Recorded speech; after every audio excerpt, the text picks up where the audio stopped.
colleagues in government beyond free trade and instead news for sharing knowledge and expertise. Tuloyin ko muna ang basa ko dito sa ano ko.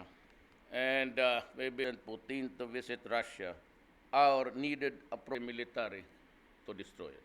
That is my sworn duty.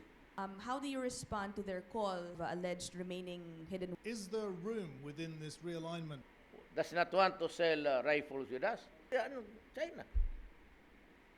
The deaths of America was 40 annual. Why is America losing 40,000 lives, drug-related cases?